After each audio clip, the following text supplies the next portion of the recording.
Court ने मीनाक्षी की याचिका खारिज कर दी है। और वहीं इसी खबर पर सुप्रीम कोर्ट के अधिवक्ता तनुज दीक्षित हमारे साथ जुड़ गए हैं। तनुज जी, बहुत स्वागत कर रही हूं आपका। और देखिए, एक आस थी कांग्रेस को कि वो सुप्रीम कोर्ट जाएगी, उससे वहां से राहत मिलेगी। क्या कुछ तथ्य और क्या कुछ आधार सुप्रीम कोर्ट ने रखे? माननीय सर्वोच्च न्यायालय ने चुनाव परिणाम पर तत्काल रोक नहीं लगाई और चुनाव प्रक्रिया में भी तुरंत हस्तक्षेप नहीं किया, यानी जुडिशियल रेस्ट्रेंट दिखाया है। कुल मिलाकर के याचिका का निरास्तीकरण किसी मेरिट पर नहीं बल्कि मेंटलिबिलिटी और अल्टरनेट स्टैट्यूटरी रेमेडी के सिद्धांत पर हुआ है।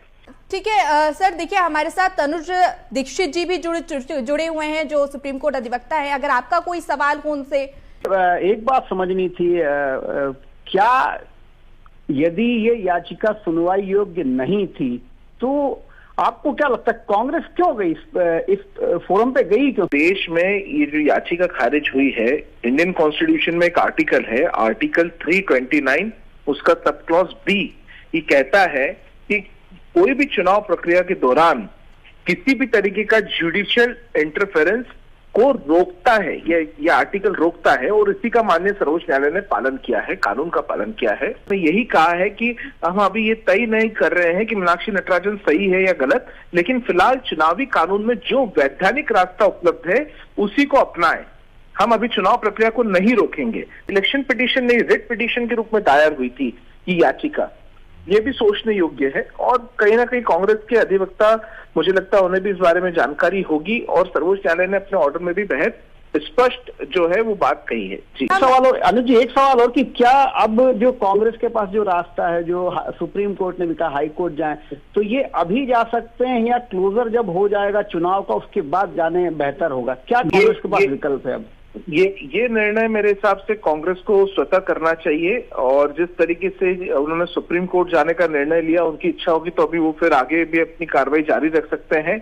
लेकिन अगर कुल मिलाकर के देखा जाए तो सुप्रीम कोर्ट ने बेहद स्पष्ट तरीके से कहा है कि उन्हें उचित फोरम में जाना चाहिए।